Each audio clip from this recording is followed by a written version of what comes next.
موضوع الدرس في عظمت کتاب اللہ تعالی سبحانہ فی سورۃ الانسان، تفسیر ابن کثیر۔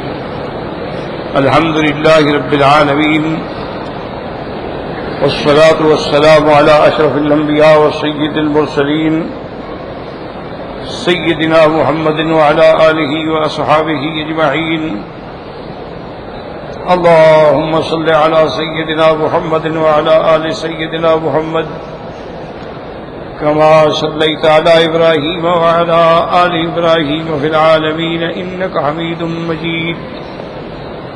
أعوذ بالله من الشيطان الرجيم، بسم الله الرحمن الرحيم۔ إنا نحن نزلنا عليك القرآن تنزيلا فاصبر لحكم ربك ولا تطع منهم آثما أو كفورا واذكر اسم ربك بكرة وأصيلا ومن الليل فاسجد له وسبحه ليلا طويلا إن هؤلاء يحبون العاجلة ويذرون وراءهم يوما ثقيلا نحن خلقناهم وشددنا أسرهم وإذا شئنا بدلنا أمثالهم تبديلا إن هذه تذكرة فمن شاء اتخذ إلى ربه سبيلا وما تشاءون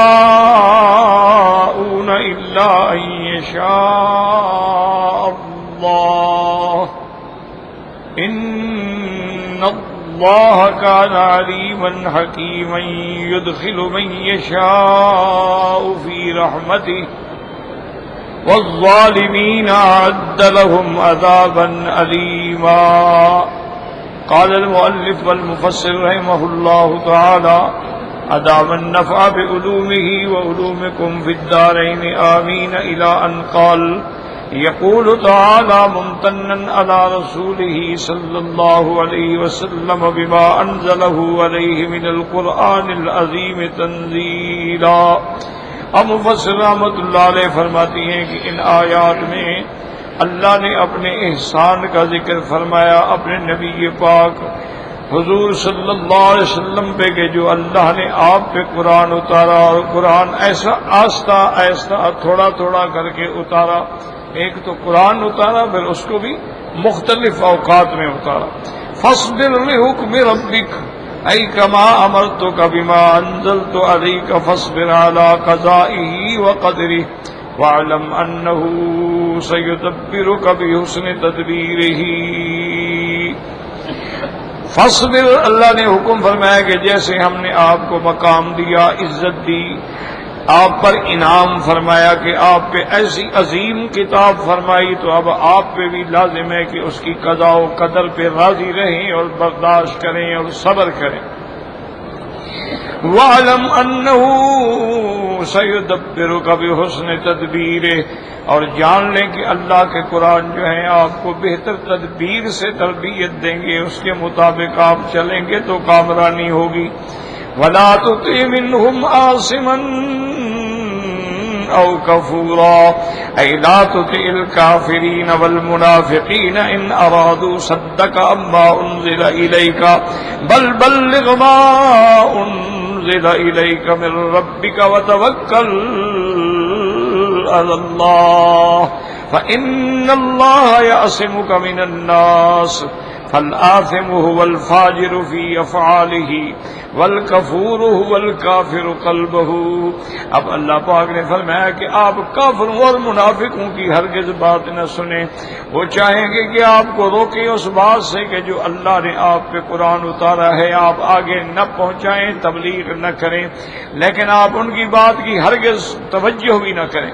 وَتَوَكَّلْ عَلَى اللَّهِ، اللہ پر بھروسہ رکھیں، اللہ تبارک و تعالی آپ کی لوگوں سے حفاظت فرمائیں گے، اللہ تبارک و تعالی آپ کی ہر طرح سے مدد اور نصرت فرمائیں گے۔ اب مفسر فرماتے ہیں کہ عاصم کا معنی ہوتا ہے فاجر، یعنی جو بالکل گناہوں میں الجھا ہوا، ڈوبا ہوا اور کھل کے ظاہر گناہ کرنے والا۔ اور کافر کہتے ہیں جو دل کا کافر ہے، یعنی دل میں تصدیق ہی نہیں کی اس نے اللہ اللہ کے رسول کی اور قرآن کی، چاہے لاکھ زبان سے کہتا رہے۔ وَاذْكُرِ اسْمَ رَبِّكَ بُكْرَةً وَأَصِيلًا، اے اول النہار وآخرہ، اپنے رب کا ذکر کریں صبح بھی اور شام بھی۔ اور بعض علماء نے فرمایا اس میں نمازوں کے اوقات کا بھی اشارہ ہے۔ وَاذْكُرِ اسْمَ رَبِّكَ بُكْرَةً، فرماتے ہیں صبح کی نماز مراد ہے، وَأَصِيلًا ظہر اور عصر کی نماز مراد ہے، وَمِنَ اللَّيْلِ اس سے مغرب اور عشاء کی نماز مراد ہے، اور آگے سبح سے تہجد کی عبادت مراد ہے۔ جیسے مفسر فرماتے ہیں وَمِنَ اللَّيْلِ فَاسْجُدْ لَهُ وَسَبِّحْهُ لَيْلًا طَوِيلًا، یعنی تہجد كَقَوْلِهِ تَعَالَى وَمِنَ اللَّيْلِ فَتَهَجَّدْ بِهِ نَافِلَةً لَكَ عَسَىٰ أَن يَبْعَثَكَ رَبُّكَ مَقَامًا محمودا۔ جیسے اللہ نے فرمایا رات میں بھی آپ تہجد پڑھیں، یہ آپ کے لیے اور زیادہ عبادت ہے۔ نافل کا معنی ہوتا ہے یعنی باقی عبادات پہ یہ عبادت اور زیادہ کی گئی تاکہ اللہ پاک آپ کو مقام محمود جو آپ کے لیے مقدر ہے وہ نصیب فرمائیں۔ جیسے دوسری آیت میں فرمایا یا ایھا المزمل، اے کپڑے میں لپٹنے والے، قم اللیل الا قلیلا، اللہ کی عبادت کے لیے ساری رات کھڑے ہوں مگر تھوڑا سا آرام کر لیں، یا نصفہ یا آدھی رات آرام اور آدھی رات عبادت، او انقص منہ قلیلا یا 2/3 آرام اور 1/3 عبادت، او زد علیہ اس سے زیادہ فرما لیں، ورتل القرآن ترتیلا، اور قرآن کو بنا بنا کے سنوار کے پڑھیں، اس کے ادائیگی کریں، حروف کی ادائیگی کا خیال رکھیں، اس کی مد شد کا خیال رکھیں، اس کے حروف کے ہم جہاں حروف جو املا کا غنہ کا خیال رکھیں۔ ثم قال تعالی منکرا علی الکفار ومن اشبہہم فی حب الدنیا والاقبال علیہا، اب اس کے بعد اللہ ان کافروں کا رد فرماتے ہیں، کافر یا ان جیسے جو محبت دنیا میں پڑ گئے ہیں اور دنیا پر متوجہ ہیں، دنیا کے علاوہ انہیں کسی چیز کا فکر نہیں ہے، والانسباب الیہا صرف دنیا کی طرف متوجہ ہیں، وَتَرَكَ الدَّارَ الْآخِرَةَ وَتَرَكَ الدَّارَ الْآخِرَةَ وَرَاءَ ظُهُورِهِمْ، گویا کہ انہوں نے دار آخرت کو جو ہے اپنے پشت کے پیچھے پھینک ڈالا ہے۔ إِنَّ هَٰؤُلَاءِ يُحِبُّونَ الْعَاجِلَةَ وَيَذَرُونَ وَرَاءَهُمْ يَوْمًا ثَقِيلًا، یہ وہ لوگ ہیں جو جلد بازی میں جلدی ملنے والی چیز کو محبوب رکھتے ہیں اور اپنے پیچھے جو بہت بڑا ثقیل دن ہے، ہیبت ناک دن ہے، اس کو پھینکا ہوا ہے، بھولے ہوئے ہیں، یعنی قیامت کا دن۔ تو اس لیے اللہ تبارک و تعالیٰ نے مذمت کی ہے ان لوگوں کی، یاد رکھیں کہ جن کا حظ ہی صرف دنیا ہو، دنیا دنیا دنیا دنیا، ہر وقت پیسہ پیسہ پیسہ۔ وہ جیسے کسی اردو والے نے محاورے میں کہا ہے کہ ان کا تو حال یہ ہوتا ہے کہ کیسا نبی کیسا خدا، پیسہ نبی پیسہ خدا، بس ان کا تو نعوذ باللہ پیسہ ہی معبود ہے، پیسہ ہی مسجود ہے اور پیسہ ہی مقصود ہے، ان کو ادھر ادھر خیال ہی۔ اس لیے علماء فرماتے ہیں کہ یاد رکھو کہ اللہ نے جو دنیا بنائی ہے یہ نہیں ہے کہ ساری دنیا مذموم ہے، دنیا محمود بھی ہے۔ اگر یہ مال نہ ہوتے، غنی نہ ہوتے تو زکوٰۃ کون دیتا، عشر کون نکالتا، غریبوں پہ خرچہ اور نفقات کون کرتا؟ تو دنیا میں اچھائی بھی ہے،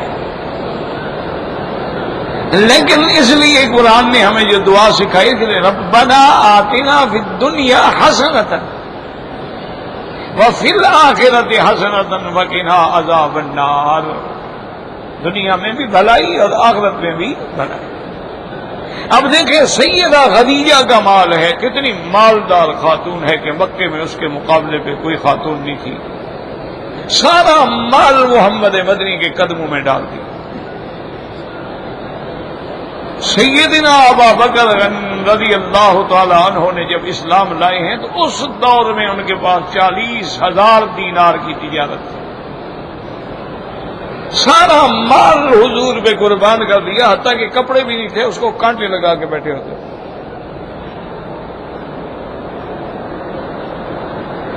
سیدنا عثمان غنی کا غنا معروف تھا، لیکن کوئی ایسا مقام مسلمانوں پہ مشکل کا نہیں آیا کہ جس نے سیدنا عثمان غنی نے اپنا مال نہ لٹا دیا. سیدنا حسن حسین رضی اللہ تعالی عنہ کی خدمت میں جب سیدنا معاویہ رضی اللہ تعالی عنہ ہدایہ بھیجتے تھے، 1 لاکھ ریال، 1 لاکھ درہم ایک دن میں صدقہ کرا. سیدہ عائشہ صدیقہ رضی اللہ تعالی عنہا کے زمانے میں ان کے پاس اس دور میں 1 لاکھ درہم آیا. آپ نے غریبوں کو بلایا، یتیم بیوہ مسکین دیتے خیرات کرتے کرتے آپ روزے کے ساتھ تھی. شام کو جب افطار ہوا تو آپ کی خادمہ نے آپ کے گھر میں جو کام کرتی تھی اس نے آپ کے سامنے وہ سوکھی روٹی کے ٹکڑے اور 1-2 کھجور کے دانے رکھے اور پانی رکھا اور ساتھ کہا کہ اماں اگر آپ 2 4 5 10 درہم گھر کے لیے بھی رکھ لیتی تو ہم بھی کچھ اچھا کھانا بنا لیتے. ہمیں تم یاد کرا دیتی تو میں دے دیتی، تم نے یاد نہیں کیا. میں نے یہ دولت جو ہے یہ تو وہ دولت ہے جن کے بارے میں حضور پاک نے فرمایا کہ 2 بندے ہیں جن سے غبطہ کیا جاتا ہے، ایک عالم سے جو دنیا میں علم پھیلا رہا اور ایک اس مالدار سے جو اللہ کے راستے میں لٹا رہا.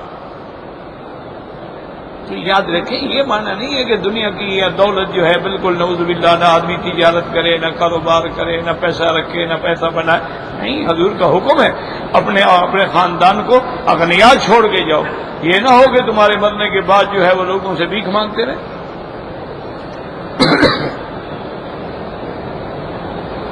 لیکن شرط یہی ہے کہ دنیا جو ہے تیرے دل کے اندر داخل نہ ہو جائے.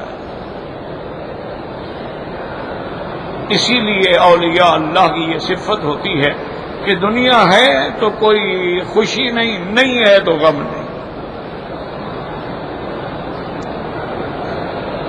مل گیا لٹا دیا، نہیں ملا کوئی بات نہیں، اللہ کی رضا پہ راضی ہے. یہ اولیاء اللہ کی شان ہے. عام مسلمان کے لیے اتنا کافی ہے کہ اللہ نے مال دیا ہے، زکوٰۃ دو، صدقات دو، خیرات کرو، بس اتنا ہی کافی. جیسے کہ اس کی مثال جو ہے بعض علماء نے یہ بھی دی ہے کہ دولت کی مثال جو ہے وہ پانی کی مثال ہے. جیسے کشتی کے لیے پانی ہوتا ہے، اب کشتی کے نیچے پانی ہو تو کشتی تیرتی ہے اور وہی پانی اندر داخل ہو جائے ڈوب جاتی ہے. اگر تیری دنیا تیرے دین کے تابع ہے تو سبحان اللہ، اور اگر تیری دنیا نے دل میں گھر کر لیا ہے اور تم دین چھوڑ بیٹھے ہو تو پھر اس سے بڑی بربادی کوئی نہیں. اور یہ بھی یاد رکھ لیں کہ چند چیزیں ایسی ہیں، چند اعمال ایسے ہیں کہ اگر تم چاہتے ہو کہ قیامت میں حضور صلی اللہ علیہ وسلم کی مرافقت نصیب ہو جائے، حضور صلی اللہ علیہ وسلم کا قرب نصیب ہو جائے، تو اس کے لیے بھی حضور پاک نے ہمیں 2-4 چیزیں سکھا دی ہیں، بس عمل کی ضرورت ہے. تم اگر چاہتے ہو کہ قیامت میں اللہ تیرا محشر اور مقام جو ہے حضور کے قریب بنائے، حضور کی مرافقت نصیب ہو، تو اس کے لیے بھی حضور نے ہمیں سب کچھ بتا دیا ہے. بات عمل کرنے کی. پہلی چیز یاد رکھو، ایک صحابی تھے حضور کے حضرت ربیعہ، وہ حضور کی خدمت میں حاضر ہوئے. انہوں نے کہا یا رسول اللہ صلی اللہ علیہ وسلم، میں چاہتا ہوں کہ مجھے قیامت میں بھی آپ کی مرافقت نصیب ہو جائے.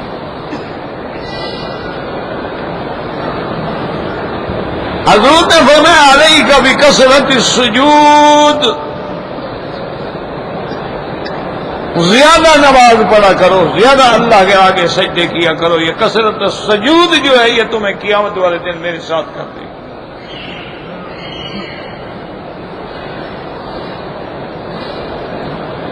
یعنی آپ نے سنت پڑھنی ہے، یہی وجہ ہے کہ فقہا جو ہے نا، یاد رکھو اور دعا کیا کرو، اللہ کرے ہمارے دل میں کسی فقیہ کے لیے، کسی مجتہد کے لیے، کسی محدث کے لیے کوئی بغض نہ ہو، عناد نہ ہو۔ اسی لیے یعنی آپ دیکھیں کہ امام ابو حنیفہ رحمۃ اللہ علیہ نے ہر اس حدیث میں عمل کیا ہے جس میں کثرت عبادت ہے۔ ظہر سے پہلے 2 سنتیں بھی ہیں، 4 بھی ہیں، آپ نے کہا نہیں 4 مؤکدہ ہیں، ہر حال میں پڑھو، نماز ہو جائے نہیں پڑھی تو پھر لوٹاؤ۔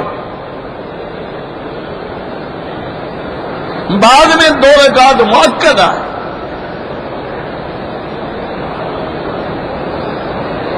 تو کثرت سجود جو ہے یہ بندے کو قیامت میں حضور کے ساتھ مرافقت نصیب کرتی ہے۔ اور دوسری چیز کیا بتائیے حضور نے مرافقت کے لیے، یاد کر لو، یہ کام آئے گی انشاءاللہ۔ آپ نے فرمایا انا وکافر الیتیم ھکذا، فرمایا کہ جو یتیم کی حفاظت کرے، خدمت کرے، نگرانی کرے، کھانا پینا پلانا رکھنا اس کی ساتھ حسن سلوک کرے، وہ بھی قیامت میں میرے ساتھ ایسے ملا ہو۔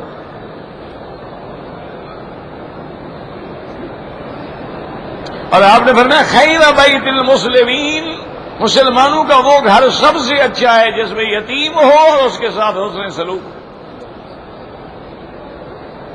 اور سب سے برا وہ گھر ہے جس میں یتیم ہو اور اس کے ساتھ برا سلوک کیا جائے۔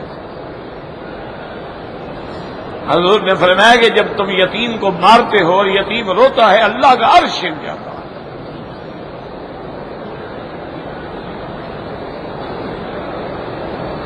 تو یتیم کے ساتھ محبت اور خدمت جو ہے یہ بھی آپ کو قیامت میں حضور کے ساتھ کر دے گی۔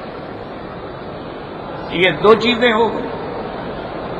اور تیسری چیز یہ ہے، حضور نے فرمایا کہ جس کو اللہ نے بیٹیاں دی ہیں، بیٹے نہیں ہیں، یا بیٹے بھی ہیں بیٹیاں بھی ہیں، اور اس نے اپنی بیٹیوں کی بڑی اچھی تربیت کی ہے، ان کو دین سکھایا ہے، اس کو پردہ سمجھایا ہے، اس کی عزت و عصمت کی حفاظت کی ہے، اس کو تعلیم دی ہے، اور پھر اچھا گھر دیکھ کے اس کی شادی کر دی ہے۔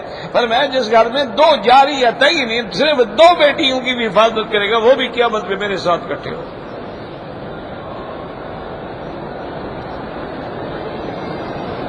3 چیزیں ہو گئی۔ اور 4تھی چیز جو ہے، ایک صحابی حضور کی خدمت میں آئے، انہوں نے کہا یا رسول اللہ صلی اللہ علیہ وسلم، میں چاہتا ہوں کہ میں قیامت میں آپ کے ساتھ ہوں، یعنی مرافقتاً خاتم الانبیاء۔ اسی لیے ایک دعا بھی ہے نا، اللہم انا نسألک الفوز فی القضاء وعیش السعداء ومرافقۃ الانبیاء والنصر علی الاعداء۔ حضور نے فرمایا اچھا تمہارے پاس کیا عمل ہے؟ انہوں نے کہا رسول اللہ ما عندی صوم کثیر ولا صلاۃ کثیر، میرے پاس بہت زیادہ روزے اور بہت زیادہ نفلی نمازیں نہیں ہیں۔ مانا فرض تو پورے کرتا ہوں، مقصد ہے کہ نفلی نہیں ہے، تھوڑا کہ روزے نہیں رکھتا تھا۔ یہ بات جاہل یہی معنی بنا لیتے ہیں، یہ نفلی نمازیں ہوئی کیا ضرورت ہے؟ اللہ کے بندے نماز بھی پڑھے گا تو کافر ہو جائے گا، پھر حضور کے قریب کیسے جائے گا؟ اور نے کہا حضور میرے پاس بہت زیادہ عبادات نہیں ہیں، بس ایک شے ہے کہ میں آپ سے محبت بے انتہا کرتا ہوں، آپ کو اگر کانٹا بھی لگ جائے تو میں اپنا خون بہانے کے لیے تیار ہوں۔ آپ نے فرمایا تمہیں مبارک ہو، المرء مع من احب، وہ بندہ قیامت میں اسی کے ساتھ ہوگا جس سے محبت کرتا ہو۔ تو یہ 4 چیزیں ہیں جو دنیا میں رہتے ہوئے آپ حضور پاک کا قرب حاصل کر سکتے ہیں۔ مرافقت حاصل کر سکتے ہیں. اور حضور کا مقام کیا ہوگا؟ یبعثک ربک مقاما محمودا. تو اس لیے آدمی کو ہمت کرنی چاہیے. یہ دنیا ہے نا، اس میں محنت کرو، یہ آخرت کے لیے اپنی کھیتی لگا لو. فرمایا نحن خلقناہم وشددنا اسرہم وَإِذَا شِئْنَا بَدَّلْنَا أَمْثَالَهُمْ تَبْدِيلًا وَإِذَا شِئْنَا بَعَثْنَاهُمْ يَوْمَ الْقِيَامَةِ وَبَدَّلْنَاهُمْ وَأَعَدْنَاهُمْ خَلْقًا جَدِيدًا وَهَذَا اسْتِدْرَاجٌ بِالْبَدَاءَةِ وَالرَّجَاءِ. اللہ نے فرمایا میرے محبوب ان کو سمجھائیں کہ ان کو ہم نے پیدا کیا ہے. پیدا کرنے والا کون ہے؟ اللہ ہے.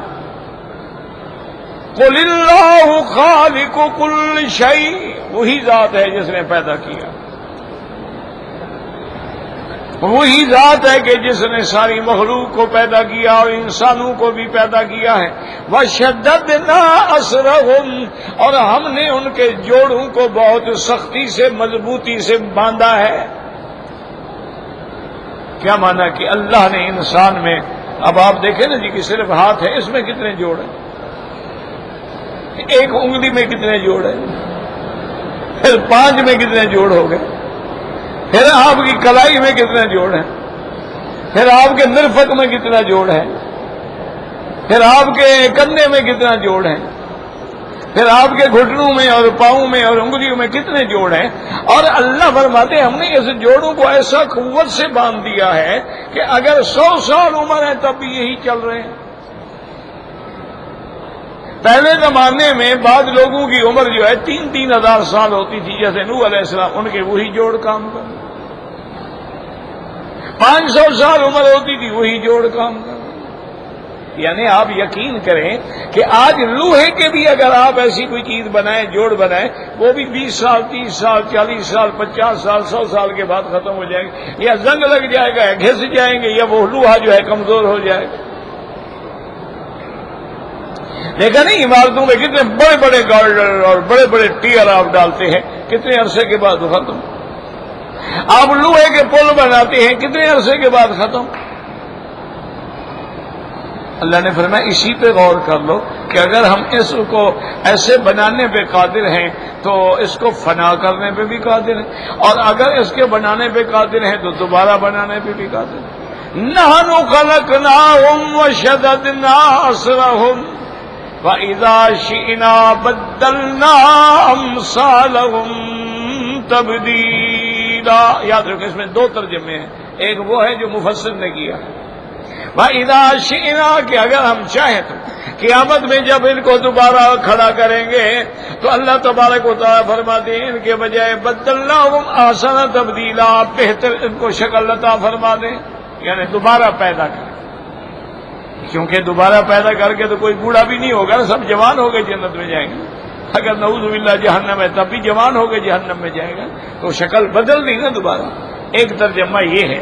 اور بعض علماء نے فرمایا کہ فَإِذَا شِئْنَا بَدَّلْنَا أَمْثَالَهُمْ تَبْدِيلًا. میرا محبوب اگر یہ کافر ہیں اور منکر ایمان نہیں لے آتے، ہم اس بات میں بھی قادر ہیں ان کو دنیا میں فنا کر دیں اور ان کے بجائے اور لے آئیں. اب دیکھیں نا جی کہ قوم نوح علیہ السلام کو اللہ نے غرق کر، لیکن پھر قوم نوح علیہ السلام کی اولادوں میں اللہ نے کتنی نسلیں پیدا کر دی.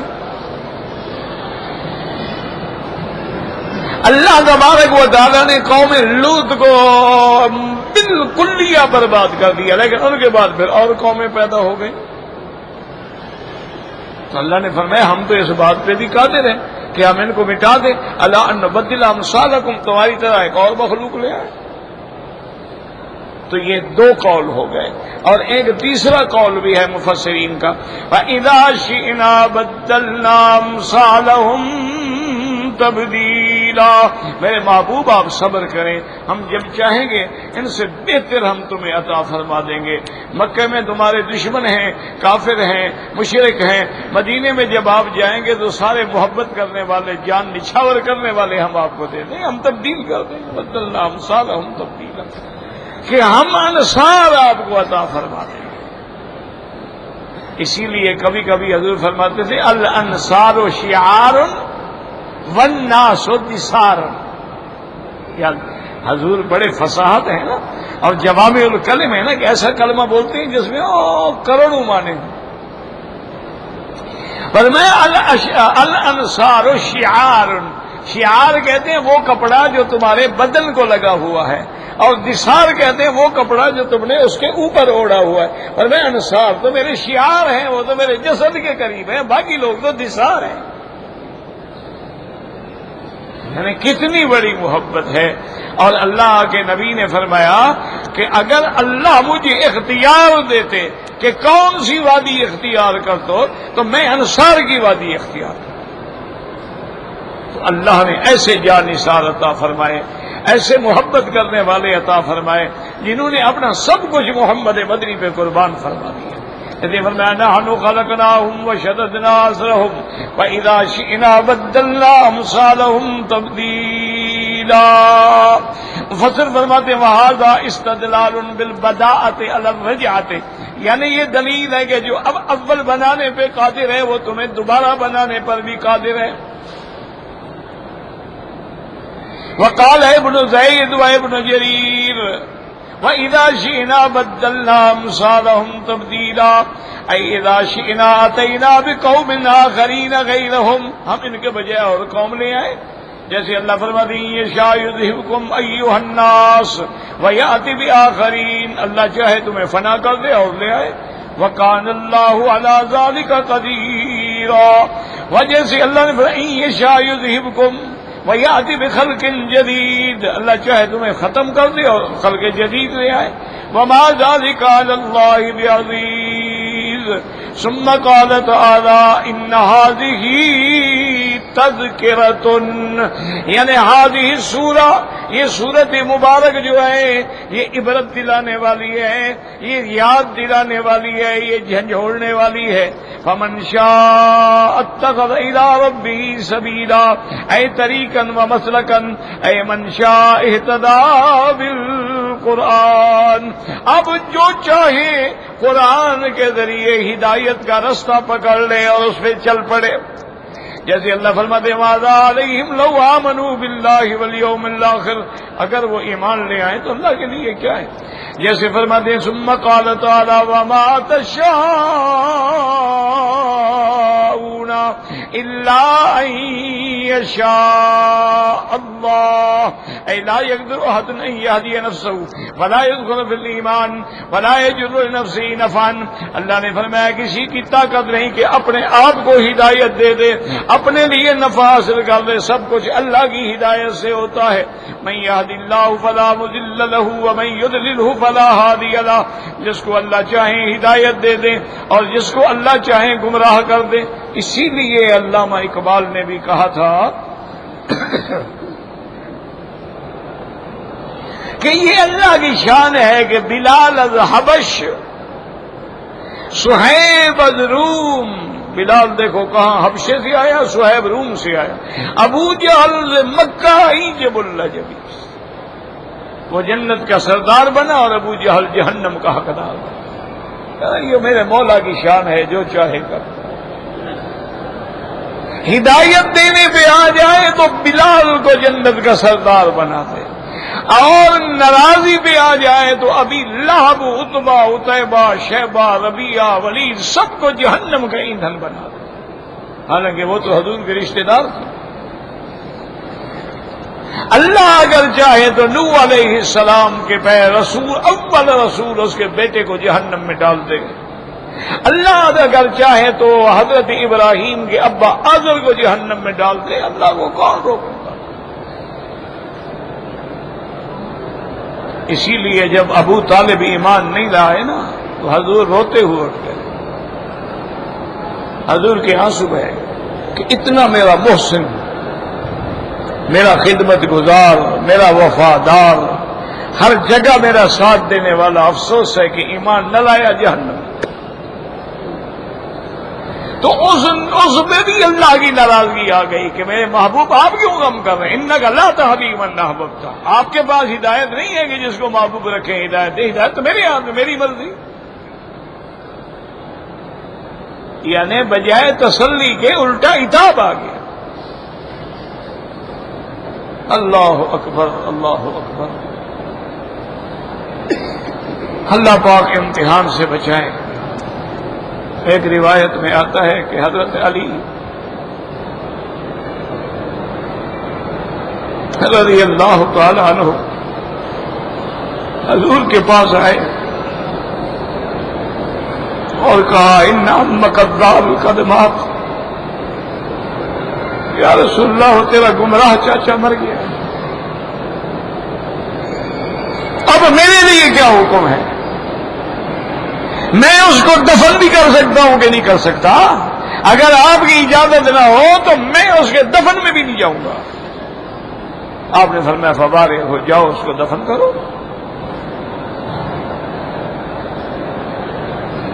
تو اب خود اندازہ کرو کہ حضور پہ کیا گزری اور حضرت علی پہ کیا گزری۔ علی کا باپ ہے، اللہ اکبر، حضور کا چچا ہے تو حضرت علی کا تو باپ ہے، اور وہ خود آگے کہہ رہے ہیں کہ یا محمد ان امک الضال قد مات، آپ کا وہ گمراہ چاچا مر گیا، اب میرے لیے کیا حکم ہے؟ یعنی صحابہ اتنے پابند تھے کہ اگر اللہ حکم دیتے کہ جنازہ کیا اور دفن کیا اور کفن کیا تو حضرت علی نہ جاتے۔ یہ مقام ہے نا ایمان کا۔ حضور نے اجازت دی تو انہوں نے جا کے دفن کیا۔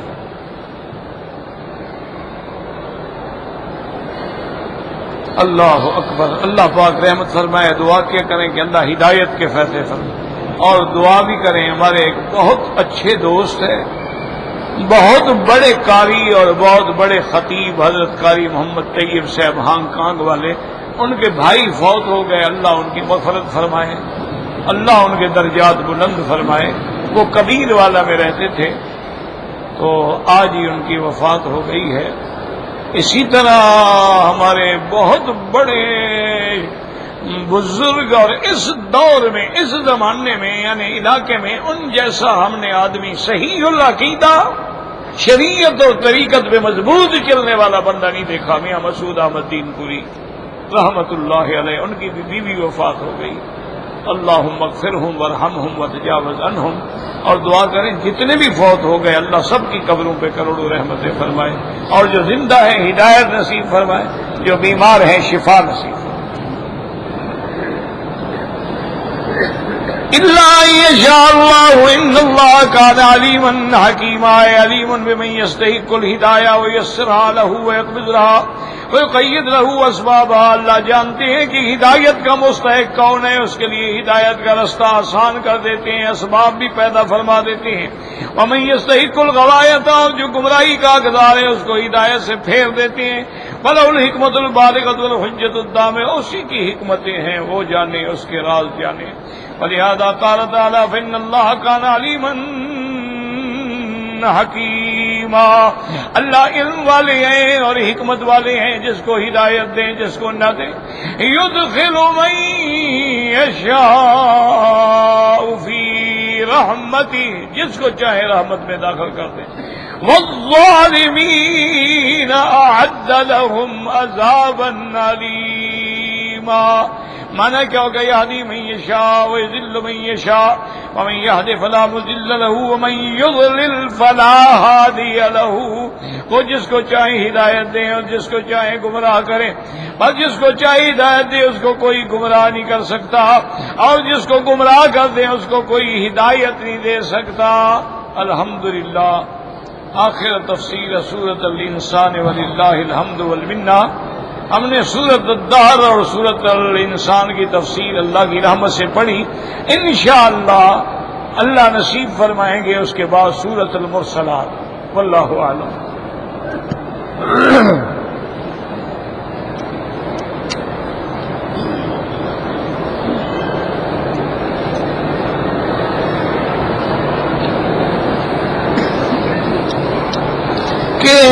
وہ کہتی ہیں جی کہ آپ کے ماموں جو ہیں شمس الدین رحمت اللہ علیہ حضرت حسین علی رحمت اللہ علیہ کے شاگرد تھے. میں تو چھوٹا تھا لیکن میرا خیال ہے وہ شاگرد. اور اسی طرح ہمارے بہت بڑے استاد بھی مربی بھی محسن بھی حضرت حبیب اللہ گمانوی رحمت اللہ علیہ جو علامہ انور شاہ کاشمیری کے اجلا شاگردوں میں تھے، وہ بھی حضرت حسین علی سے بیعت تھے. حضرت حسین علی رحمت اللہ علیہ تو یوں سمجھ رہے نا کہ استاد الاساتذہ تھے. وہ تو بڑے بڑے علماء کے استاد تھے رحمت اللہ علیہ رحمت واسعۃ. بڑے لوگ تھے، ساری زندگی قرآن کی خدمت کی. اچھا خدا کی شان ہے، توحید کے تو علم بردار تھے نا. یعنی غلام اللہ خان جیسے لوگ ان کے شاگرد تھے، عنایت اللہ شاہ بخاری جیسے لوگ ان کے شاگرد تھے، لیکن حضرت مثنوی بھی پڑھاتے. ایک ذوق ہے، اپنا اپنا ذوق ہوتا ہے. تو ان کا بلکہ مجھے خیال آتا ہے حضرت مہر علی شاہ صاحب گولڑے والے بھی ان کے شاگرد، لیکن بعد میں ان سے مناظرہ بھی ہوا کیونکہ آخر وہ تو پیر تھے نا. تو پیر تو کچھ ڈھیلا ہو جاتا ہے نا، جب آدمی پیر بنتا ہے نا تو کچھ ایسے باتیں ہو جاتی ہیں ڈھیلی ڈھیلی. تو حضرت سے مناظرہ بھی ہو گیا. حالانکہ سنا یہ ہے کہ شاگرد تھے، اللہ عالم. جو میں نے سنا ہے میں وہ بات کر رہا ہوں.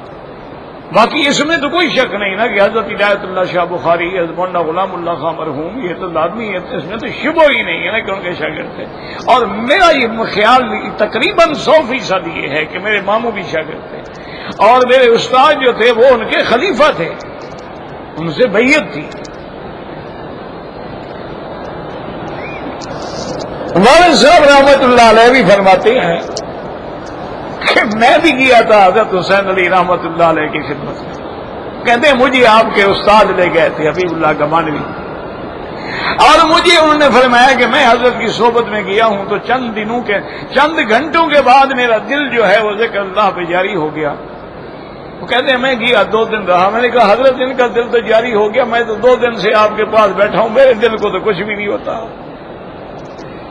تو حضرت مسکرائے، فرمایا تمہاری توجہ ان چیزوں میں نہیں ہے، تمہاری توجہ جو ہے کتاب و سنت کی تدریس میں ہے، تم وہی کام کرو. بس تم اس لائن کے بندے ہی نہیں ہو،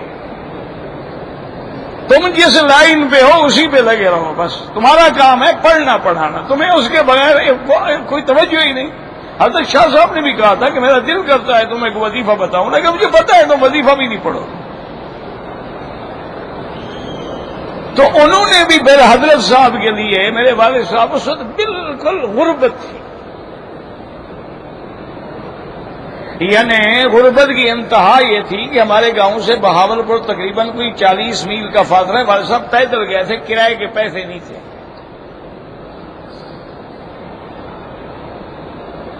تو گاڑی لیٹ ہو گئی تو حضرت والد صاحب فرماتے ہیں میری عین شباب تھا، جوانی تھی، میں تازہ دیوبند سے بازار سہارنپور سے فارغ ہو کے آیا تھا. تو حضرت شاہ جی بیٹھے تھے، ہزاروں علماء کا مجمع تھا جہاں شیخ الحدیث بیٹھے ہوں. تو میں آہستہ جگہ بناتے فرسٹ کلاس کے ڈرائنگ روم میں حضرت کے پیچھے چلا گیا اور حضرت کو مٹھیاں بھرنی شروع کی.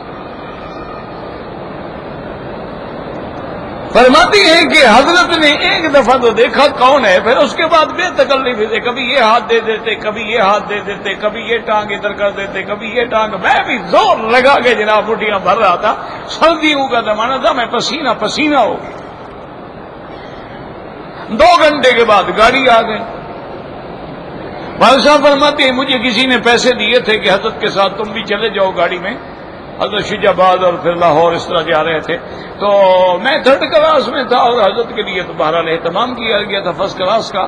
تو فرماتے ہیں کہ مولانا محمد صادق رحمت اللہ علیہ جو امور مذہبیہ جامعہ اسلامیہ عباسیہ بہاولپور کے پہلے محتمم تھے، ڈائریکٹر تھے، وہ پریڈ فارم پہ بلا رہے تھے. اور خیر امت صاحب مولی خیر امت کی طرح ہو. میں جناب رش میں پھنسا ہوا، آواز سنی تو نکلتے حضرت بلا رہے. میں ڈبے میں آیا کہتے ہیں سارے بڑے بڑے علماء یعنی شیخ الجامعہ اور مولانا احمد علی صاحب علامہ ارشد کے والد اور مولانا عبید اللہ اور مولانا محمد صادق صاحب بڑے لوگ سب کھڑے ہیں. تو حضرت یوں بیٹھے ہوئے تھے, یوں سر اٹھایا, فرمایا کہ خیر محمد تم نے مجھے 2 گھنٹے خدمت کر کے آرام پہنچایا ہے, میں اللہ سے دعا کرتا ہوں اللہ تجھے ہمیشہ آرام سے رکھے. اور فرمایا میرا دل کرتا ہے کہ تمہیں کوئی وظیفہ دوں, لیکن تم وظیفے نہیں پڑھو گے, تمہاری یہ لائن ہی نہیں ہے, تم پڑھنے پڑھانے والے آدمی ہو.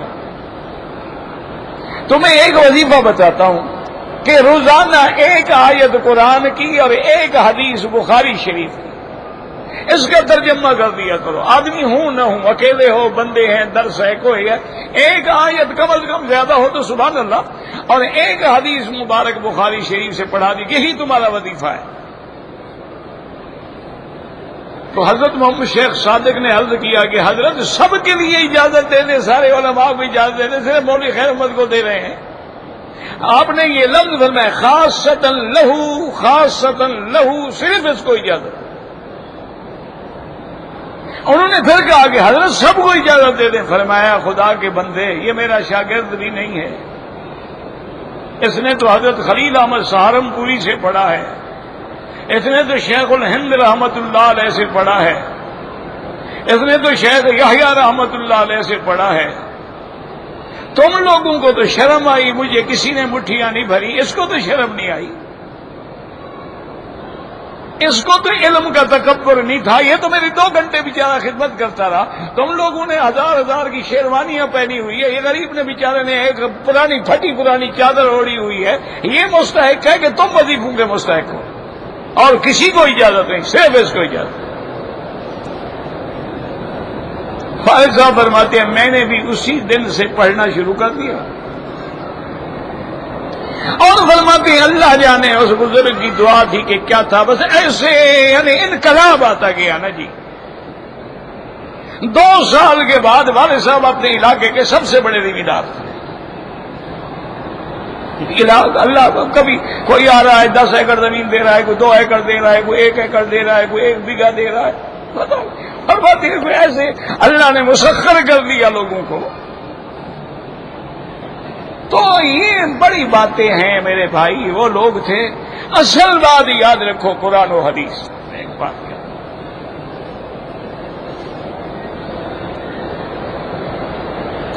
میں نے میقات سے عمرہ کر لیا ہے, اب اگر مکے میں رہتے ہوئے مجھے عمرہ کرنا ہو تو بالکل حد حرم سے باہر جائیں, مسجد عائشہ جائیں یا جیرانہ جائیں, عرفات جائیں, جہاں جائیں, حد حرم سے باہر جا کے احرام باندھیں. طواف کرتے ہوئے احناف نہیں, ائمہ ثلاثہ کے نزدیک ہے کہ نظر نیچے رکھو. صرف حجر اسود کی طرف جب آؤ تو توقیف کی حالت میں کعبے کو دیکھو اور اللہ اکبر وللہ الحمد, ورنہ نظر نیچے ہو, چونکہ طواف نماز کے حکم میں ہے, نہ سینہ پھیرو نہ پشت پھیرو.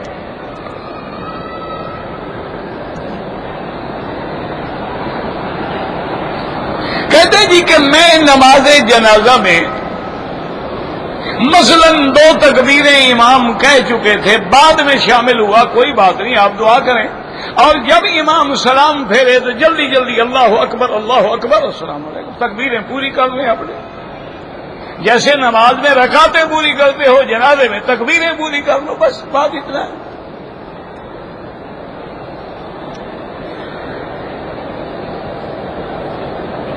کہتے ہیں جی کہ چاروں طرف تو بلڈنگیں ہیں اور درمیان میں کعبہ شریف ہے, تو نظریں ادھر جاتی. یہی تو امتحان ہے نا کہ سب کچھ سامنے ہو لیکن نظر کعبے پہ ہو, ساری دنیا ہو لیکن انت عبد اللہ کانک تراہ, گویا کہ تم خدا کو دیکھ رہے ہو. امتحان تو اسی کا نام ہے. تم بلڈنگیں دیکھنے آتے ہو,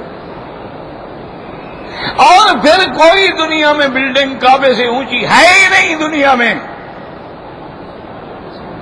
یہ تمہاری کم علمی ہے. کعبہ تحت الثری سے لے کر 7ویں آسمان تک ہے, اس سے کون اونچی بلڈنگ بنا سکتا ہے؟ کعبہ تو آسمانوں پر بھی کعبہ ہے، زمینوں میں بھی کعبہ ہے، نہ اس سے کسی کی بنیاد مضبوط ہے، نہ اونچائی اس سے کسی کی زیادہ ہے، اور نہ یہ کسی بلڈنگ جو ہے اس کے بعد بنا ہے۔ اول بیت وضع للناس الذی ببکۃ مبارکا،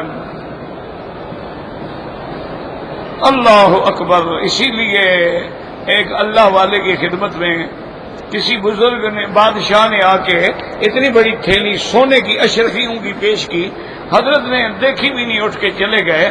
تو بادشاہ نے کہا کہ عجیب بات ہے، اور اس نے وزیر سے کہا بھی میں تو نہیں پوچھتا، کمال ہے، کم سے کم جو لیتے نہیں تھے نظر ہی نہیں ڈالی۔ انہوں نے فرمایا کہ جب کہ ہماری نظر اللہ کی رحمت میں پڑ گئی ہے، ادھر نظر جاتی ہی نہیں، کیوں دیکھیں، ضرورت ہی نہیں ہے۔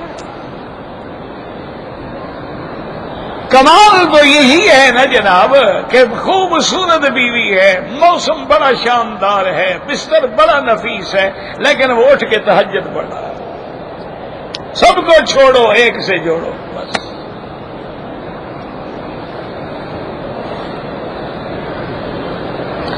بیت اللہ کو چمٹنے کی اجازت نہیں ہے ما سوائے مقام ملتزم کے۔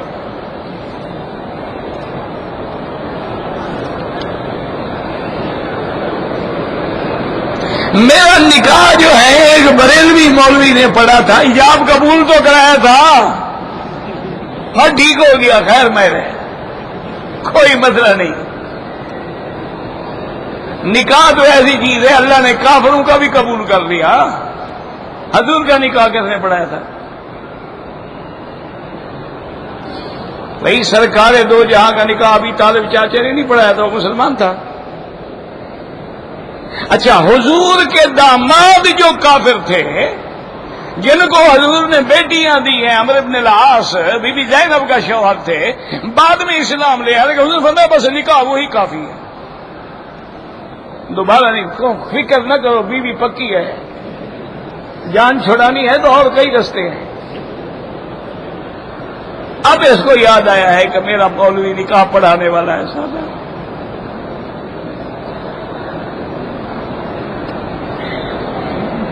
کہتے تھی کہ میری شادی 2 جولائی کے 2012 میں ہوئی تھی، ابھی تک ولیمہ نہیں ہوا، ماشاءاللہ 2-4 بچے جننے کے بعد کر لینا۔ اللہ کے بندے، ولیمہ ہوتا ہے میاں بیوی کے ملنے کے بعد، 1 دن بعد، 2 دن بعد، 4 دن بعد۔ چلو نہیں کیا تو نہیں کیا، کوئی بات نہیں، وہ بھی نکاح نہیں ٹوٹتا، فکر نہ کرو، بیوی تیرے گلے میں ہے۔ ولیمہ نہ کرو، بیوی کا کیا قصور ہے؟ ولیمہ تو تم نے نہیں کیا، اس کا کیا گناہ ہے؟ اچھا شوق ہو تو اب کر دو، ولیمہ ایک سنت ہے نا، کھانا کھلا دو دوستوں کو۔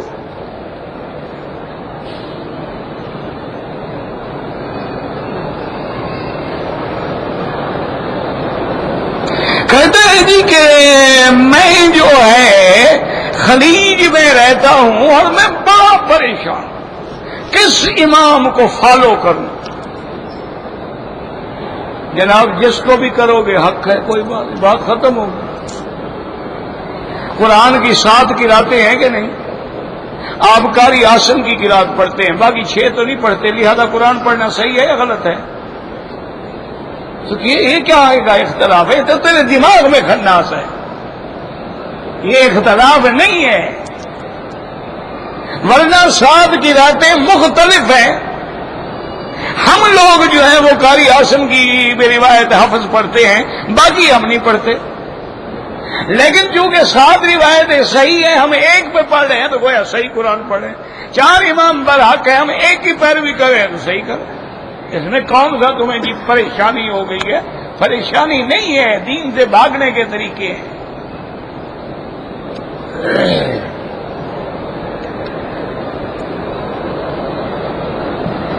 میری ابھی اولاد کی خواہش نہیں ہے، میری بیوی ابھی کالج میں پڑھ رہی ہے، میں اگر اولاد کے نہ ہونے کے لیے اپنے مادے کو یعنی باہر ضائع کر دوں تاکہ اولاد نہ ہو، بالکل گناہ ہے،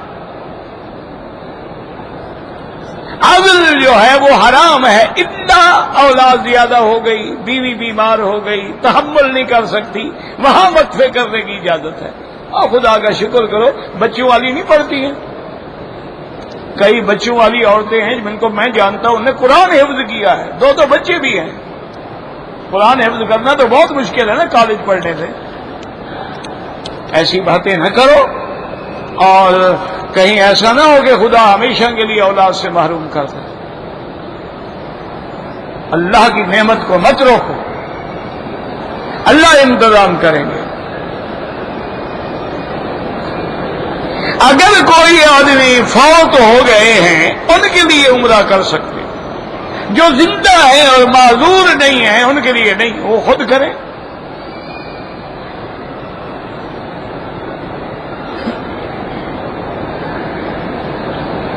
ہم حالت احرام میں کریم یا کوئی جام، اگر کریم میں خوشبو ہے تو لگانے سے دم پڑ جائے گی، اگر خوشبو نہیں ہے تم نے بھی مجبوری لگائی ہے، فیشن کے لیے نہیں۔ اللہ کو حج اور عمرے میں وہ لوگ پسند ہیں کہ بال کھلے ہیں، مٹی پڑی ہے، احرام میلے ہو گئے ہیں، اور پھر پکارے ہیں لبیک اللہم لبیک لبیک لا شریک لک لبیک الحاج الشعث والطفل۔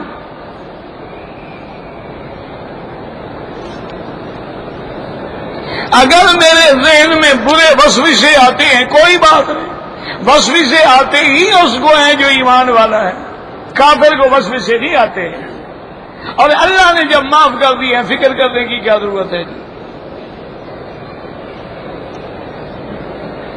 ہر نماز کے بعد 2 رکعت پڑھنا واجب ہے۔ اگر کوئی آدمی اہل بدعت میں سے ہے اس کو امام نہ بنائے، اس کے پیچھے نماز نہیں ہوتی۔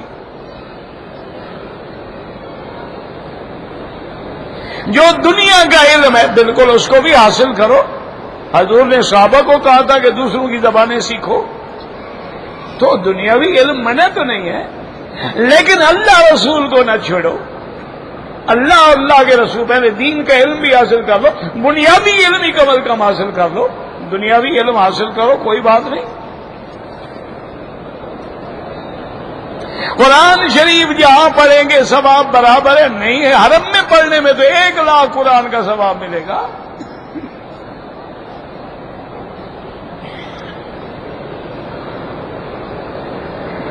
بیٹی کا نام ارحم رکھنا چاہتا ہوں، کوئی حرج نہیں، یعنی زیادہ مہربانی کرنے والا۔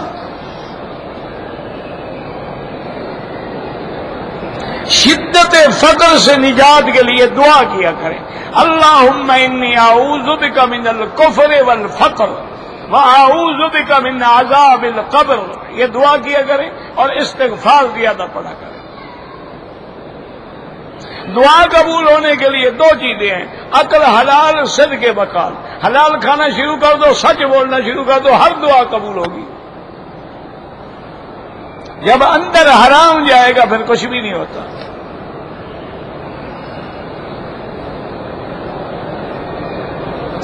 اللہ کے نبی اپنے قبور میں بالکل زندہ ہیں۔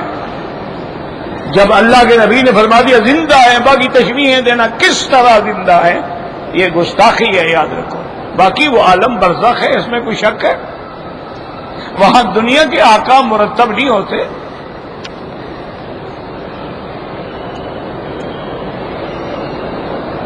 میری ڈیوٹی رات کی ہے، جب صبح سو جاتا ہوں تو نمازیں قضا ہو جاتی ہیں، یعنی ڈیوٹی تو کبھی قضا نہیں ہوتی۔ بندوں کی ڈیوٹی کا اتنا شرم ہے، خدا کی ڈیوٹی کا کوئی حیا نہیں، بالکل مجرم ہو، آمدن قضا کر رہے ہیں۔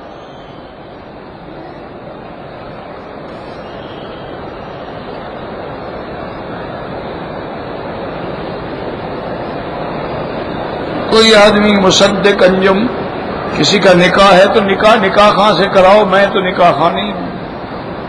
یہاں قانون ہے کہ نکاح معذون شرعی سے کیا جاتا ہے، یہ ہر ملک والے اپنے سفارت خانے سے جا کر فارم وغیرہ بھروا کے اجازت لے کے آتے ہیں، پھر حرم میں نکاح ہوتا ہے، ایسے کسی کو اجازت نہیں ہے۔ ربنا تقبل منا انک انت السمیع العلیم، یا حی یا قیوم یا ذا الجلال والاکرام یا ذا الجلال والاکرام یا ذا الجلال والاکرام، اللهم فرج هم المهمومين، نفس كرب المكروبين، واقض الدين عن المدينين، واشفنا واشف مرضانا ومرضى المسلمين، واشفنا واشف مرضانا ومرضى المسلمين، واشفنا واشف مرضانا ومرضى المسلمين. اللهم إنا نسألك إيمانا لا يرتد ونعيما لا ينفد. ربنا آتنا في الدنيا حسنة وفي الآخرة حسنة وقنا عذاب النار. صلی اللہ تعالی علی خیر خلقہ سیدنا محمد وعلى آلہ وصحبہ اجمعین. اللهم صل على سيدنا محمد وعلى آل سيدنا محمد وبارك وسلم.